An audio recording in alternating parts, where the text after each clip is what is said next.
Hello दोस्तों, कैसे हो आप लोग। तो दोस्तों मैं आप सभी का स्वागत करता हूं आपके अपने गिरी ट्यूटोरियल्स के यूट्यूब चैनल पे। दोस्तों आप सभी से जानते हैं कि ऊर्जाबाज की सीरीज जो है वो लॉन्च की गई है और उसी के तहत आपके लिए एक एक करके जो वीडियो लेक्चर्स यहाँ पे हम प्रोवाइड कर रहे हैं। अब यहाँ पे दोस्तों अगर मैं बात करूँ तो आज हम इस तरह से लेक्चर रिकॉर्ड करें क्योंकि जो है लोकेलिटी में आज फ्राइडे, तो इस वजह से जो इलेक्ट्रिसिटी थोड़ी सी लैक कर रही है और इलेक्ट्रिसिटी है नहीं, तो इस वजह से हम इस तरह से रिकॉर्ड कर रहे हैं। इलेक्ट्रिसिटी आ जाएगी फिर वापस आपके लिए जो लेक्चर्स है इसी तरह से आना क्या शुरू हो जाएंगे। तो चलिए शुरू करते हैं। अब सबसे पहली चीज यहाँ पे आती है व्हाट इज आर्ट। अब आर्ट अगर मैं कहूँ तो एक ये नेचुरल ह्यूमन इंस्टिंक्ट है, ठीक है, जहां पे क्या करता है एक जो इंसान होता है वो अपनी जो फीलिंग्स होती है या फिर जो एक्सपीरियंस होता है या जो फ्रीडम उसके जो इमोशंस होते हैं वो क्या करता है, वो एक आर्ट में यानी एक ड्राइंग में क्या डिपिक्ट करने की कोशिश करता है या फिर कोई सॉन्ग्स होते हैं उसमें क्या डिपिक्ट करने की क्या कोशिश करता है, जो कि एक रिजल्ट होता है एक ब्यूटीफुल क्रिएशन का, और उसी को हम लोग क्या बोलते हैं, आर्ट आपका क्या बोलते हैं दोस्तों। ठीक है, आप जो आर्टिस्ट का पावर होता है इमेजिनेशन का, सेंसिबिलिटी का और जो स्टेट होता है इमोशन का, ये क्या एक बहुत ही ज्यादा क्रूशियल फैक्टर है जो आर्टिस्टिक क्रिएशंस में क्या अफेक्ट करते हैं दोस्तों। अब यहां पे अगर बात करूं जो आर्ट है वो आपका विजुअल आर्ट्स होता है, परफॉर्मिंग आर्ट्स होता है। ठीक है, दो टाइप के आर्ट्स होते हैं। अब जो संस्कृत टर्म है आपके फर्स्ट टाइप यानी विजुअल आर्ट्स के लिए वो दृक कला है और जो सेकंड टाइप के लिए वो ललित या फिर अंगिक कला है। ठीक है, अब इसमें बहुत सारे एग्जांपल्स आपके प्री हिस्टोरिक रॉक आर्ट के जो कि डिस्कवर किया गया वर्ल्ड के अलग अलग साइट्स पे। ठीक है, जो कि कहीं ना कहीं प्रूव किया जाता है, ये प्रूव करता है कि ये जो विजुअल आर्ट्स की शुरुआत, ओरिजिन मतलब क्या होता है, शुरुआत जो हुई थी वो ओल्ड स्टोन एज मैन है। हम जानते हैं कि स्टोन एज पीरियड जो तीन पीरियड में डिवाइड है आपका, एक न्यू स्टोन एज, एक मेसोलिथिक एक नियोलिथिक, मेसोलिथिक और पैलेलिथिक पीरियड में क्या डिवाइड। पैलेलिथिक मतलब क्या, पुराना, मेसोलिथिक मतलब मिडल और नियोलिथिक मतलब नया। ठीक है, इस तरह से क्या पूरा डिवाइड किया गया और उसी में क्या और पैलेलिथिक पीरियड पुराना क्या ही है आपका विजुअल आर्ट्स है दोस्तों। अब if I talk about the folk arts and classical arts, अब ये दो डिस्टिंक्ट ट्रेडिशन है एक आर्ट का। ठीक है, एक फोक आर्ट होता है, एक क्लासिकल आर्ट होता है। अब फोक आर्ट क्या होता है, एक ट्रेडिशन है जो क्या है कंटिन्यू क्या चली आ रही है, जिसको हम लोग बोलते हैं ना एक परंपरा होती है जो चली आ रही और वो अभी तक चलती ही आ रही है। जो एक्सप्रेशन है फोक आर्ट के वो कहीं ना कहीं जो एक इंसान होता है उस इंसान के नेचुरल पार्ट जैसे ही है, मतलब वो इंसान किस तरह से रहता है, क्या चीजें परफॉर्म करता है, उसके एक्सप्रेशन किस तरह से रहते हैं, उसी के बेसिस पे ये जो फोक आर्ट का क्रिएट किया जाता है। आपने देखा होगा कथकली देखा होगा, तो वहां पे जो एक्सप्रेशंस होते हैं, रोना धोना, जो आजू बाजू चीजें होती है सराउंडिंग, वही क्या एक मेन मुद्दा होता है आपके फोक आर्ट का। फोक आर्ट जो होता है कभी भी एक इंसान से नहीं होगा, वो कलेक्टिव पार्टिसिपेशन होता है मेंबर्स का, सोशल ग्रुप का। वहीं क्लासिकल आर्ट की अगर बात करूं तो वो क्या होता है, वो एक ऐसी आर्ट है जो कि एस्टैब्लिश की गई है कुछ कंसिस्टेंट रूल्स के हिसाब से, और उसमें रूल्स को परफॉर्म करना क्या बहुत ज्यादा क्या जरूरी होता है दोस्तों। और ये आज से नहीं, ये बहुत पहले से क्या चली आ रही है, और ये कहीं ना कहीं अगर आपको इस पे क्लासिकल आर्ट किसी भी फॉर्म जो है क्लासिकल आर्ट का उसमें मास्टरी करनी है तो आपको उसकी ट्रेनिंग बहुत ही ज्यादा अच्छे से लेनी पड़ती है। अब स्टाइल इन आर्ट, अब आर्टिस्ट जो होते हैं उनके खुद के मेथड होते हैं काम करने की, उनका खुद का स्टाइल होता है आर्टिस्ट का। जब एक स्टाइल अडॉप्ट किया जाता है बहुत सारे आर्टिस्ट द्वारा प्रोलॉन्ग पीरियड ऑफ टाइम में, तो एक ट्रेडिशन बन जाता है। अब ऐसे ट्रेडिशन क्या इस्टेब्लिश करते हैं, एक आर्ट स्टाइल का ट्रेडिशन करता है। अब बहुत सारे आर्ट स्टाइल्स डेवलप हुए हमारे कल्चर में जो कि कैरेक्टरिस्टिक है आपके पीरियड और रीजन का, और ऐसे स्टाइल्स क्या बहुत ही ज्यादा हेल्पफुल है क्या आर्ट हिस्ट्री को क्या स्टडी करने में। ठीक है, अब यहाँ पे इंडियन ट्रेडिशन जो विजुअल आर्ट्स यानी दृक कला का, वो हम लोग देखेंगे। अब आर्ट ऑफ पेंटिंग, ये भी एक दृक कला में आता है, विजुअल पेंटिंग। पेंटिंग्स क्या होती है, टू डायमेंशनल होती है। जैसे एग्जांपल अगर मैं बात करूं, स्केच हो गया, नेचर में जो पेंटिंग्स होती है वो हो गई, ऑब्जेक्ट्स हो गए, इंडिविजुअल्स हो गए। वो क्या किया जाता है, वो अलग अलग सरफेस पे किया जाता है, कहीं रॉक्स पे किया जाता है, कहीं वॉलपेपर्स पे किया जाता है, कैनवास में किया जाता है, अलग अलग तरीके से क्या किया जाता है कैनवास पे, और अर्दन पॉट्स पे भी किया। आपने देखा होगा कई बार कि अर्दन पॉट्स पे ड्राइंग बनी रहती है, रॉक्स पे ड्राइंग बनी रहती है, मंदिर दीवालों पे ड्राइंग्स बनी रहती है, तो वो आपके आर्ट ऑफ पेंटिंग में आती है। अब जो मुराले बोधिसत्वता जो अजंता के इसमें कहीं ना कहीं एक फाइनेस्ट एग्जांपल है कि आर्ट ऑफ पेंटिंग का। अब चलो बात करते हैं हमारा फोक स्टाइल ऑफ पेंटिंग का। अब जो रॉक पेंटिंग जो कहीं ना कहीं स्टोन एज पीरियड से क्या बिलोंग करती है, पुरानी है, वो बहुत ज्यादा क्या डिस्कवर किया बहुत सारी कंट्रीज में। अब इंडिया में अगर बात करूं रॉक पेंटिंग साइट जो मध्य प्रदेश, उत्तर प्रदेश, बिहार, उत्तराखंड, कर्नाटका, आंध्र प्रदेश और तेलंगाना में क्या पाया गया। जो रॉक पेंटिंग केव में, भीमबेटका में, वो बहुत ज्यादा फेमस है। भीमबेटका एक वर्ल्ड हेरिटेज साइट क्या कंसिडर किया जाता है दोस्तों, मैं आपकी जानकारी बता देना चाहता हूँ। रॉक पेंटिंग्स यूजुअली क्या करती है, डिपिक्ट करती है किसके, ह्यूमंस के, एनिमल्स के ज्योमेट्री फिगर्स। इन केस अगर आप जो अजंता एलोरा केव्स में जो आपकी पेंटिंग्स है, अगर आप उन पे एक नजर घुमाओगे तो आपको ये पता चलेगा कि वो जो पेंटिंग्स है उन पेंटिंग्स में ना आपकी जो ह्यूमन स्ट्रक्चर्स ड्रॉ किए गए, ट्राइंगल शेप, अलग अलग शेप्स की मदद से दोस्तों। अब हावेवर जो स्टाइल है रॉक पेंटिंग्स की वो क्या चेंज होती रहती है, कल्चर चेंज के हिसाब से, सोने से लेकर एग्रीकल्चर के हिसाब से क्या चेंज हुई है। अब जो चेंज हमें दिखता है डिपिक्शन में फ्लोरा ऑफ फोना के, वो क्या एक एविडेंट है क्या style of portraying various figures के, ठीक है। कहीं ना कहीं जो कलर्स यूज किए जा रहे हैं वो भी क्या नेचुरली जो अवेलेबल कलर्स होते हैं, यानी जैसे रेड कलर यूज किया जाता है, व्हाइट कलर यूज किया जाता है, ब्लैक कलर यूज किया जाता है, यही कलर यूज किए जाते हैं ज्यादातर, जो कि नेचुरल सब्सटेंस से बनाए जाते हैं। अब रॉक पेंटिंग्स हम ये समझ सकते हैं कि एशियन पीपल्स को, जो एशियन यानी जो हमारे पूर्वज थे, एंसेस्टर्स है, उनको नेचुरल सराउंडिंग के बारे में बहुत ज्यादा क्या नॉलेज है, उन्होंने बहुत ही अच्छे तरह से क्या एक्सप्लॉइट यानी यूज किया था अवेलेबल नेचुरल रिसोर्सेज को। अब जो ट्रेडिशनल फोक स्टाइल पेंटिंग अब कहीं ना कहीं रिसेंबल होती है आपके रॉक पेंटिंग से। अब जो कस्टम में जैसे हाउस वॉल्स यानी जो घर की दीवारें होती है उनको पेंट करना, कोर्टयार्ड यानी जो हम लोग रंगोली बनाते हैं वो, जहाँ पे अलग अलग शेप सिंबल्स बनाते हैं हम लोग, पैनल्स यूज करते हैं पेंटिंग्स का, और जो स्टोरीज नरेट की जाती है रीजनल स्टाइल्स में फोक पेंटिंग्स की मदद से।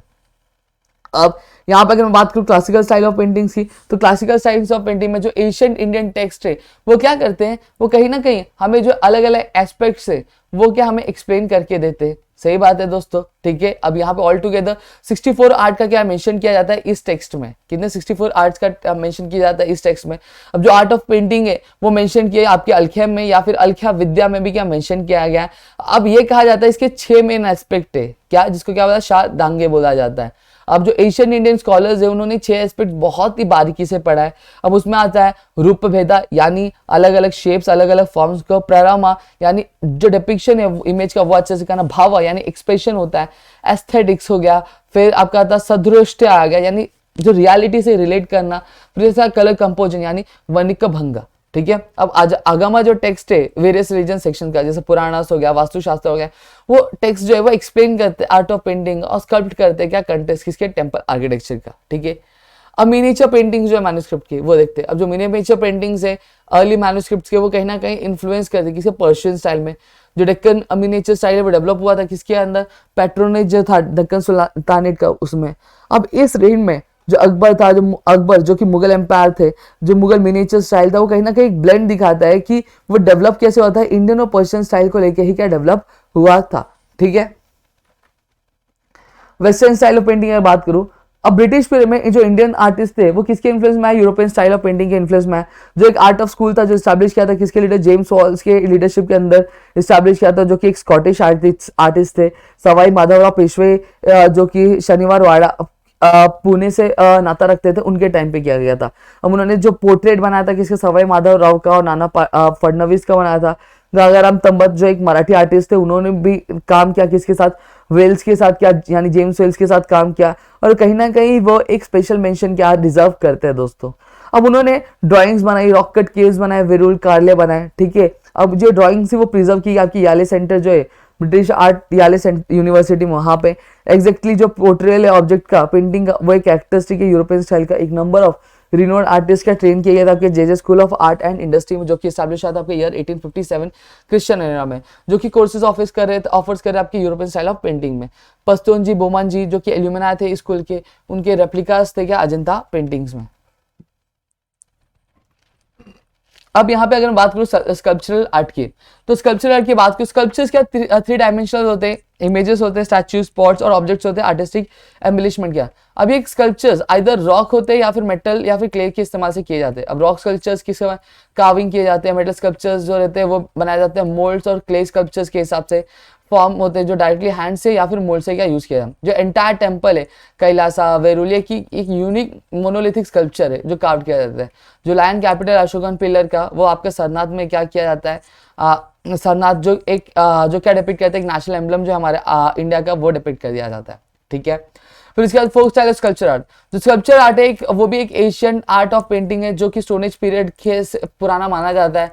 जो कार्विंग टूल्स होते हैं स्टोन के, वो कहा जाता है कि वो कहीं ना कहीं शुरुआत था स्कल्पचर आर्ट का। जो कस्टम था क्ले इमेजेस का बनाना रिचुअल के लिए, वो प्रिवेलेंट यानी बहुत ही ज्यादा प्रैक्टिस किया जाता था आपके इंडिया में हड़प्पन टाइम से ही। अभी आज भी क्या कंटिन्यू किया जाता है हमारे रीजन जैसे बंगाल, बिहार, गुजरात, राजस्थान जैसे रीजन्स में। गणेश के आइडल्स हो गए, मास्क हो गए, गौरी यानी हमारी जो माता है, फिर बुल फिगरिंग्स यानी नंदी के, फिर फेस्टिवल जो होता है बड़ी पोड़ा, ये सब बनाया जाता है किसके लिए, फेस्टिवल जैसे बड़ी पोड़ा हो गया, वुडन मेमोरियल्स हो गए, वीर गार्ल्स हो गए, जो डेकोरेट किया जाता है क्ले स्टोरेज बिन से, ठीक है। कहीं ना कहीं फिर एग्जाम्पल फोक ट्रेडिशन जो स्कल्पचर आर्ट के उनके।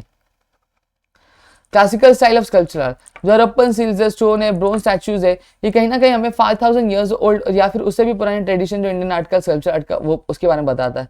अब ऐसा कहा जाता है जो ट्रेडिशन है आपके स्टोन स्कल्पचर का, वो क्या पहले जब मॉडर्न पीरियड में था क्या, तो बहुत बड़ा बड़ा बनाया जाता था, लेकिन सांची स्तूपा जो कि इरेक्ट किया है एम्परर अशोका के टाइम पे, जो ब्यूटीफुल स्कल्पचर है, जो स्तूपा है, वो आगे क्या ऐड किया गया था। जो स्कल्पचर्स है भरूत, वो एक टेस्टिमोनीज था, ठीक है, कंटिन्यूस डेवलपमेंट जो हो रहा था स्कल्पचर आर्ट का इंडिया में, उसके लिए।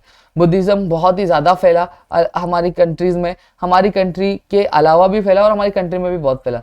जो ट्रेडिशन था बुद्धिस्ट स्टूपास को इरेक्ट करने का उस कंट्री में, वो बोरबुदुर जो इंडोनेशिया में लार्जेस्ट स्तूपा है क्या पूरे वर्ल्ड में। अब ये बिल्ड किया गया था 8 से 9 सेंचुरी क्रिश्चियन एरा में। अब ये इसको क्या वर्ल्ड हेरिटेज साइट का डिक्लेयर किया आपकी ईयर 1991 में। अब यहाँ पे अगर मैं बात करूँ इंडियन आइकोनोग्राफी, जो गांधारा स्कूल ऑफ आर्ट था वो शुरू हुआ था आपकी 2nd सेंचुरी BCE अफगानिस्तान में, जो नेबरिंग रीजन थे ग्रीक और पर्शियन से इन्फ्लुएंस थे। 1st से लेकर 3rd सेंचुरी क्रिश्चियन एरा में जो कुशाना पीरियड था, वो कहीं ना कहीं एक राइज देख रहा था आपके इसका मथुरा स्कूल ऑफ आर्ट में दोस्तों, ठीक है। अब जो कुशाना किंग्स है वो क्या करते थे, ये जो इमेजेस थे अलग अलग डाइटीज के, उनके कॉइन्स पे यूज किया करते थे। अभी जो पीरियड था गुप्ता एम्पायर का, कहीं ना कहीं आइकोनोग्राफिक रूल्स जो फॉर्मुलेट किए थे उन्होंने, और साथ ही साथ जो स्टैंडर्ड था स्कल्पचर आर्ट का, वो क्या सेट किया गया था। अब जो आर्ट था ब्रोंज इमेजेस को डेवलप करना, पोर्ट्रेट जो छोला किंग्स के ड्यूरिंग 9th सेंचुरी से लेकर 13th सेंचुरी में किया गया था। अब जो ब्रोंज आइडल्स है, जो ब्रॉन्ज आइडल्स है आपके गॉड्स और गॉडेस के, शिवा, पार्वती, नटराजा, लक्ष्मी, विष्णु, ये क्या बनाए गए थे इस पीरियड में, क्या बनाए गए थे दोस्तों, ठीक है। चलो अब आगे बढ़ते हैं। Architecture and sculpture. अब आर्किटेक्चर एंड स्कल्पचर यहाँ पे अगर हम देखें तो हमें बहुत सारे जो 2 मिनट, हाँ, जो बहुत सारे जो नंबर्स है रॉक कट केव्स के, वो हमें देखने मिल जाएंगे इंडिया में। जो ट्रेडिशन रॉक कट केव्स का वो ओरिजिनेट हुआ था इंडिया में आपके 3rd सेंचुरी BCE से क्या ओरिजिनेट हो चुका था। टेक्निकली जो एंटायर कॉम्पोजिशन है रॉक कट केव का, वो रिप्रेजेंट करता है क्या, एक जो यूनियन है आर्किटेक्चर और स्कल्पचर आर्ट का, उसको। अब इसकी जो एंट्रेंस है, जो इंटीरियर्स है, जो कार्व कॉलम्स का, इमेजेस का, वो क्या एक्सेलेंट स्पेसिमेन आपकी स्कल्पचर आर्ट का। जो पेंटिंग्स है वॉल्स पे, सीलिंग्स पे, वो सर्वाइव किया है क्या कुछ केव्स में आज भी। अब जो रॉक कट केव्स है अजंता और वेरूल महाराष्ट्र में, वो उन्हें क्या डिक्लेयर किया आपके वर्ल्ड हेरिटेज में, क्या डिक्लेयर किया 1983 में। जो टेंपल है आर्किटेक्चर का इंडिया में, वो बिगैन हुआ था डेवलप करना अराउंड 4th सेंचुरी CE में, गुप्ता पीरियड के टाइम पे। जो टेंपल्स थे वो बिल्ड किए थे आपके बिगनिंग में गुप्ता पीरियड के, और क्या स्कल्पटम, सैंकोटरम और साथ ही साथ वीरदाना, ये क्या 4 कॉलम्स है। जो टेंपल आर्किटेक्चर इंडिया में वो रीच अब कहाँ तक, उसके पीक तक रीच कर चुका था आपके 8th सेंचुरी क्रिश्चियन एरा में। अब ये इजीली टेस्टिफाई किया जा सकता है जो मैग्निफिसेंट कंपोजिशन है कैलाश टेंपल का विरुल में, जो मिडिवल पीरियड में जो स्टाइल्स जो थे टेंपल आर्किटेक्चर के डेवलप हुए थे इंडिया में उसके, ठीक है। अब जो स्टाइल है टेंपल आर्किटेक्चर का, वो आइडेंटिफाई किया जाता है किसके, जो स्टाइल है टावर का यानी शिखरा। आपने देखा होगा कि जो हमारे यहाँ पे मंदिरें होती है उनकी वो एक कोनिकल शेप पे बनती है, ठीक है। तो कहीं ना कहीं यही चीजें यहाँ पे दर्शाई गई है। जो नगारा स्टाइल है नॉर्थ इंडिया का, द्रविड़ा स्टाइल है साउथ इंडिया का, ये दो प्रिंसिपल स्टाइल्स है इंडियन टेंपल आर्किटेक्चर के। ये कहीं ना कहीं एक ब्लेंड दिखाते हैं हमें 2 स्टाइल के, जिसको बोला जाता है वेसारा टेंपल, वेसारा स्टाइल बोला। जो भूमिजा स्टाइल है हमें दिखता है मध्य प्रदेश में, महाराष्ट्र में, कहीं ना कहीं ये क्लोजली रिजेंबल करते हैं किसके, नागारा स्टाइल जो है स्ट्रक्चरल व्यू पॉइंट से वहां पे, ठीक है। अब जो भूमिजा स्टाइल है सीरीज जो है मिनिएचर टावर्स का, वो अरेंज किया गया जो कि एक स्मॉलर है किसके टॉप के थर्ड। हेंस जो टावर्स है, जो पियर्स होते हैं कंटिन्यूसली वो राइज करते हैं बेस से, और टेंपल जो होता है टॉप तक क्या जाता है। अब मिडिवल पीरियड में मुस्लिम पेट्रोनेज के अंदर जो सुल्तानेट्स थे, ठीक है, उन्होंने बहुत सारे जो स्टाइल्स आर्किटेक्चर के वो डेवलप थे, जैसे Persian, central Asian, Arabic, pre Islamic, native Indian styles, ये क्या ब्लेंड टुगेदर कर रहे थे और क्या कर रहे थे, इस्लामिक आर्किटेक्चर जो था इंडिया का उसको कर रहे थे। बहुत सारी ब्यूटीफुल बिल्डिंग्स क्या बनाई गई थी, जैसे कुतुब मीनार मेहरौली जो कि दिल्ली के नजदीक है, ताजमहल आगरा, गोल गुम्बद बीजापुर में कर्नाटका में, वर्ल्ड फेमस एग्जांपल है इस्लामिक आर्किटेक्चर का इंडिया में। जो कंस्ट्रक्शन था बिल्डिंग का कुतुब मीनार का, वो स्टार्ट हुआ था किसके टाइम पे, कुतुबुद्दीन ऐबक जो कि 12th सेंचुरी क्रिश्चियन एरा में थे, और 4 फ्लोर्स थे जो कि कंप्लीट किए गए थे इस एज में अल्तमश में, ठीक। अब जो कंस्ट्रक्शन है कुतुब मीनार का, वो क्या कंप्लीट हुआ था इस रीजन में फिरोज तुगलक में। जो कुतुब मीनार है वो क्या हाईएस्ट मीनार है पूरे वर्ल्ड में। अब ये 73 मीटर्स टू 40 फीट हाइट में कुतुब मीनार एक कॉम्प्लेक्स बिल्डिंग है जो कि डिक्लेयर किया गया, एक वर्ल्ड हेरिटेज साइट का डिक्लेयर किया गया। अब मुगल एम्परर शाहजहां ने क्या किया था, ताजमहल बनाया था अपनी बेगम यानी मुमताज महल के याद में बनाया था। जो ताजमहल क्या है उसको क्या देखा जाता है, एज अ पैरामाउंट एग्जांपल दिखाया जाता है क्या, ब्यूटी का इस्लामिक आर्किटेक्चर में इंडिया में। जो वर्ल्ड फेमस बिल्डिंग है उसे वर्ल्ड हेरिटेज क्या डिक्लेयर किया गया यूनेस्को द्वारा, जो गोल गुम्बाज बीजापुर में कर्नाटक में बिल्ड किया था आपके 17वीं सेंचुरी क्रिश्चियन एरा में। अब ये ग्रैंड बिल्डिंग हाउस है जो बरियल है आपके मोहम्मद आदिल शाह बीजापुर का। अब डोम के अंदर अब जाते हो तो वहां पे ग्राउंड गैलरी, जहां पे आप थोड़ा सा भी अगर चिल्लाते हो तो वो इको पूरा क्या जनरेट होता है और कोने कोने तक क्या सुनाई देता है उसका गोल गुम्बाज के। ठीक है, अब ब्रिटिश पीरियड के टाइम पे एक नया आर्किटेक्चर स्टाइल का अरोज हुआ था इंडिया में, जिसको इंडो गोथिक आर्किटेक्चर स्टाइल बोला जाता है। बिल्डिंग जैसे churches, government office, residences, officials के, वो ब्रिटिश पीरियड के टाइम पे क्या डेवलप हुआ था हमारे यहाँ पे। और जो बिल्डिंग है छत्रपति शिवाजी महाराज रेलवे टर्मिनस का, ये क्या मुंबई का फाइनेस्ट एग्जाम्पल है क्या इंडो गोथिक आर्किटेक्चर का वर्ल्ड हेरिटेज साइट में। ठीक है, अब हम बढ़ेंगे Indian traditions of performing arts की तरफ दोस्तों। तो चलिए शुरू करते हैं। आगे बढ़ते हुए tradition of performing folk arts. अब इंडिया एक इंडिपेंडेंट और वेराइटी ट्रेडिशंस क्या डेवलप किया और उसके पास है फोक सॉन्ग्स हो गए, folk instrumental music, folk dances, folk theatre, जो कि एक कैरेक्टरिस्टिक है क्या हर एक पर्टिकुलर रीजन का। वो एग्जिस्ट करते हैं अलग अलग ट्रेडिशंस में जो फोक आर्ट्स का परफॉर्म करते हैं महाराष्ट्र में भी। आप ये क्या एक इंटीग्रल पार्ट है आपके रीजन फेस्टिवल का, सोशल लाइफ का। अगर इनमें से अगर मैं एग्जांपल दूं कुछ का, तो जैसे हम बात करें कोली डांस हो गया, तरप्पा डांस हो गया, दशावतार हो गया कोंकण का, पवाड़ा कीर्तन, जागर गोंडल, ये सब के एग्जाम्पल आपके किसके परफॉर्मिंग फोक आर्ट्स के। और जो ट्रेडिशनल क्लासिकल परफॉर्मिंग आर्ट्स का, अब वो हम देखेंगे। अब इंडिया एक रिच हेरिटेज है क्लासिकल परफॉर्मिंग आर्ट्स में भी। जो टेक्स्ट है नृत्य शास्त्र जो कि लिखा गया था भारत मुनि के द्वारा, ये सपोज किया जाता है कि ये बहुत ही अर्लीस्ट और सबसे पहला डिस्कसिंग म्यूजिक एंड थिएटर है। अब जो 9 मूड्स है, 9 रासस जिसको बोलते हैं, बेसिकली ये हमारी एक ह्यूमंस जो बोलते हैं ना ह्यूमन फीचर होता है, कैरेक्टरिस्टिक्स होते हैं, उसके बारे में श्रृंगार हो गया यानी लव, हास्य यानी ह्यूमर हो गया, भिभस्ता यानी रिपल्शन हो गया, रौद्र यानी टेरिबल हो गया, करुणा यानी सैड, वीर मतलब हीरोइक, भयानक यानी फियरफुल, अद्भुत यानी वंडर्स, शांत यानी पीसफुल। ये हमारे ही कैरेक्टरिस्टिक है जो कि किया गया 9 मूड्स है हमारे ह्यूमंस के, जो इंडियन परफॉर्मिंग आर्ट्स में क्या यूज किया जाता है। अब जो इंडियन पीपल्स है वो एक दूसरे के कांटेक्ट में आए किसके कल्चर ट्रेडिशन से के लिए, और अलग अलग नेशंस के लोग भी क्या कांटेक्ट में आए। अब ये क्या रिजल्ट करता है कि बहुत सारे अलग अलग डिफरेंट स्ट्रीम्स के जो प्रेजेंटेशन है इंडियन परफॉर्मिंग आर्ट्स के, वो क्या एनरिच करे इसको। अब एज अ रिजल्ट बहुत सारे जो स्टाइल्स है क्लासिकल वोकल म्यूजिक के, इंस्ट्रूमेंटल म्यूजिक के और डांस, वो क्या एग्जिस्टेंस में है। अब बहुत सारे जो स्कूल्स है जो प्रिजर्व करते हैं इन स्टाइल्स को, वो भी क्या क्रिएट किए गए थे। अब 2 मेन ब्रांचेस जो इंडियन क्लासिकल म्यूजिक का, वो हिंदुस्तानी म्यूजिक और कर्नाटक म्यूजिक है। सिमिलरली 2 फॉर्म्स भी है, क्लासिकल यानी शास्त्रीय, सेमी क्लासिकल यानी उपशास्त्रीय। जो सेमी क्लासिकल है वो इंक्लूड किया गया आपके बहुत सारे स्टाइल यानी फोक म्यूजिक में। एक जो ब्यूटीफुल ब्लेंड है आपके 3 फॉर्म्स का म्यूजिक का, वोकल, इंस्ट्रूमेंटल, डांस, वो हमें क्या हम देख सकते हैं आपके various Indian classical dance form में, जैसे कथक जो क्या नॉर्थ इंडिया का, लावनी जो महाराष्ट्र का, उड़ीसी जो उड़ीसा का, भरतनाट्यम जो तमिलनाडु का, और कुचिपुड़ी जो आंध्र का, और कथकली और मोहिनीअट्टम जो केरला का है। अब इंडिया में अगर बात करूँ पोस्ट इंडिपेंडेंस में बहुत सारे जो फेस्टिवल्स है म्यूजिक डांस वो ऑर्गेनाइज किए गए थे इस व्यू से कि वो एक्सेसिबल होगा क्या कॉमन पीपल के लिए। अब बहुत सारे जो पीपल्स थे वो क्या अटेंड करे थे इन फेस्टिवल को, जैसे इंक्लूडिंग इंडियन एंड फॉरेनर्स अलग, जैसे सवाई गंधर्व फेस्टिवल जो था पुणे का, वो एक फेमस वाला था। लेटली अगर मैं बात करूँ जो इंक्लेशन हमें दिख रहा था कि इसके थ्रू एक्सपेरिमेंटिंग के थ्रू जो फ्यूजन क्रिएट करा था अलग अलग म्यूजिक का, उसका स्टाइल्स का, आप ये ओवरकम करने के लिए कर रहे थे जो लिमिटेशंस इंपोज किए गए थे ट्रेडिशनल स्टाइल और स्कूल में। वो पंडित उदय शंकर जो कि एक प्रोमिनेंट नाम है आपके उन आर्टिस्ट का जो कि जिन्होंने एक नया स्टाइल का क्रिएट किया। अब उन्होंने सक्सेसफुली क्या किया, एक फ्यूजन जो था इंडियन क्लासिकल डांस और यूरोपियन ओपेरा का वो क्रिएट किया था। साथ ही साथ उन्होंने इंक्लूड किया था कि वेरियस जो फॉर्म्स है फोक डांस के उनके स्टाइल में वो भी। अब कहीं ना कहीं जो स्कोप था प्रेजेंटेशन का इंडियन परफॉर्मिंग आर्ट्स का वो कॉन्स्टेंटली क्या एक्सपांड हो रहा था।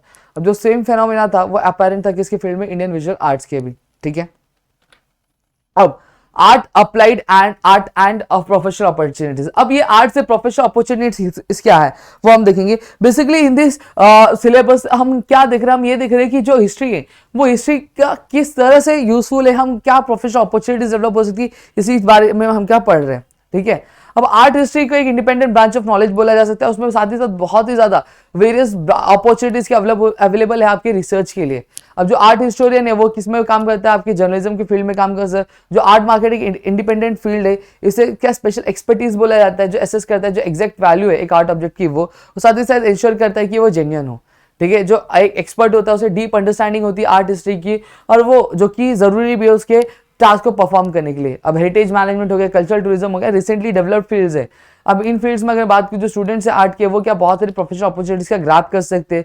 म्यूजियम्स हो गए, आर्काइव मैनेजमेंट हो गया, लाइब्रेरी साइंस हो गया, इन्फॉर्मेशन टेक्नोलॉजी हो गया, आर्कियोलॉजिकल रिसर्च हो गया, इंडोलॉजी, ये कुछ इंपॉर्टेंट फील्ड्स है क्या इस रिगार्ड में दोस्तों, ठीक है। अब अप्लाइड आर्ट की बात करूं तो विजुअल परफॉर्मिंग आर्ट्स, ये प्राइमरी लुक देखे जाते हैं मीन्स ऑफ एंटरटेनमेंट, यानी सोर्स एक एंटरटेनमेंट का लोगों के लिए। जो आर्टिस्ट परफॉर्म करते हैं इस पर्पज से, वो उनके पास स्कोप रहता है कि वो क्या कर सकते, आर्टिस्टिक क्रिएशन कर सकते हैं यूटिलिटी के साथ, और वैल्यू क्या क्रिएट कर सकते हैं इकोनॉमिकली भी, ठीक है। इंडस्ट्री और एडवर्टाइजमेंट, जो इंटीरियर डिजाइनर हो गया, प्रोडक्शन हो गया ऑर्नामेंटल ऑब्जेक्ट का, आर्ट डिजाइन जो हो गया स्टेज बैकड्रॉप्स का, ठीक है, नेपथ्य हो गया, आर्ट डायरेक्शन हो गया, फिर क्रिएटिव अट्रैक्टिव लेआउट्स हो गए, बुक्स हो गए, मैगजीन्स हो गए, कैलिग्राफी हो गए, प्रोडक्शन हो गए, ग्रीटिंग कार्ड्स की, invitation card, customise stationery gift objects, ये कहीं ना कहीं फील्ड में आते हैं किसके, आपके अप्लाइड आर्ट्स के। जो फील्ड आर्किटेक्चर का, फोटोग्राफी का, ये कहीं ना कहीं एक इंपॉर्टेंट पार्ट है आपके अप्लाइड आर्ट्स का। नाउअडेज अगर हम लोग देखिए स्टिल जो एनिमेटेड ग्राफिक्स होते हैं जो क्रिएट किए जाते हैं कंप्यूटर की हेल्प से, ये क्या वेरियस पर्पज के लिए यूज किए जाते हैं, साथ ही साथ अप्लाइड आर्ट्स है ये भी, ठीक है। ऑर्नामेंट्स हो गया, artistic creation, metals, earthen pots, colourful design objects जो बनाए जाते हैं केन से, बाम्बू से, beautiful glass objects, attractive textile clothing है, एक्सेट्रा, ये इसमें लिस्ट किया जाता है आपके अप्लाइड आर्ट्स के अंदर क्या लिस्ट किया जाता है। तो दोस्तों यही इसी तरह से हमने क्या किया, हमारा जो पूरा चैप्टर था वो हमने कंप्लीट कर लिया है। अब इसमें आपको चीजें क्या याद रखनी है, आपको चीजें बस देखना है कि आर्ट कौन से तरीके, क्या ट्रेडिशनल है, साथ ही साथ मुगल जो मुगल एम्पायर, जो मुगल सुल्तानेट्स थे, उन्होंने किस तरह से जो आर्किटेक्चर था डेवलप किया, उसमें क्या स्कल्पचर था, इंडियन आइकोनोग्राफी क्या है, ये सारी चीजें आपको क्या देखनी पड़ेगी दोस्तों। तो मेरे ख्याल से आपको चीजें समझ में आए तो प्लीज वीडियो को लाइक करिएगा, चैनल सब्सक्राइब नहीं किया तो चैनल सब्सक्राइब करना, अपने दोस्तों शेयर करना, ताकि ऐसे और कई सारे वीडियोस आपके लिए लेकर आ सके दोस्तों। Thank you.